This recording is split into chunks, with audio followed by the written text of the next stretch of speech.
What time is it? It's time for art!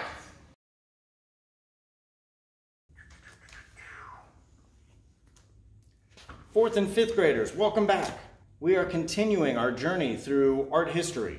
We made caveman art. Now we're going to fast forward a couple thousand years and we are going to learn about ancient Greece. Last time you came to art, we talked about Greek vases and the different shapes that they came in, and I wanted you to trace or draw, cut it out, and decorate your Greek vase with Greek patterns on the top and the bottom of the vase. What we are going to do today is we are going to fill that band in the middle. Greek vases tell us a lot about ancient Greek culture. We know what kind of vehicles they rode. We know what kind of animals they domesticated. We know what kind of games they play. We know what the fashion was. We know what battles they fought. We know what sports they played. We know who the king was.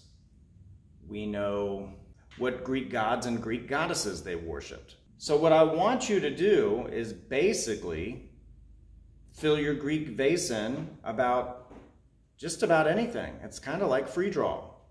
You could draw your favorite modern sports teams. You could draw favorite movies or superheroes that have the powers of Greek gods and goddesses. You could draw scenes of everyday life. In fact, that's what I'm going to do today. I am going to draw a very common picture of Mr. Penn standing in his classroom at the front of the board, drawing on his document camera, which is projected on the smart board.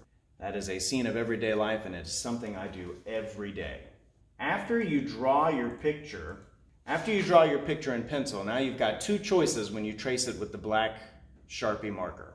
The paintings on Greek vases come in two different styles, usually called red figure vase or black figure vase. If it is a red figure vase, you just leave it red, or in this case, orange.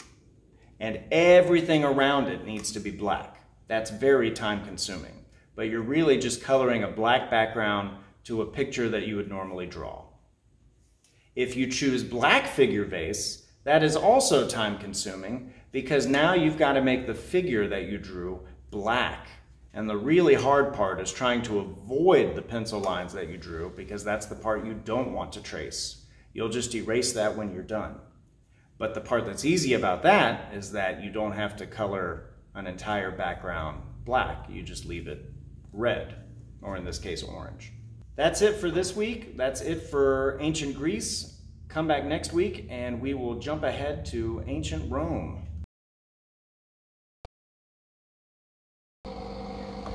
Hey guys, welcome back for Pro Tips. I've drawn the mural in blue line pencil. I added details with a regular graphite pencil. I added more details with the ink pen when I traced it.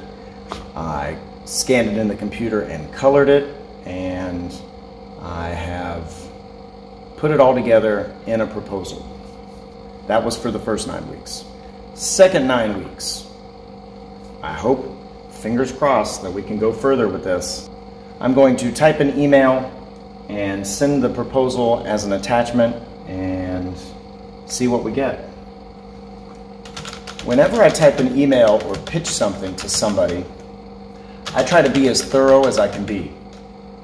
I type it in a Word document so I can edit it easier, cut and paste my strongest arguments in the appropriate places, get all my ideas down,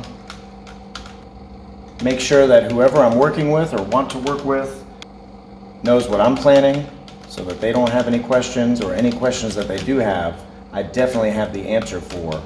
So I try to be very thorough every time I pitch a project.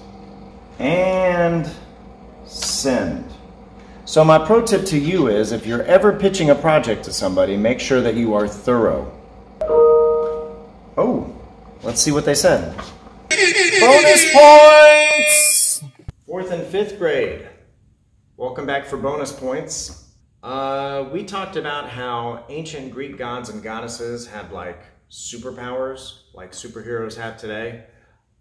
Think about this. Tell me which superpower you would like to have and tell me why. Okay. That's an easy one. See you next week. Bye.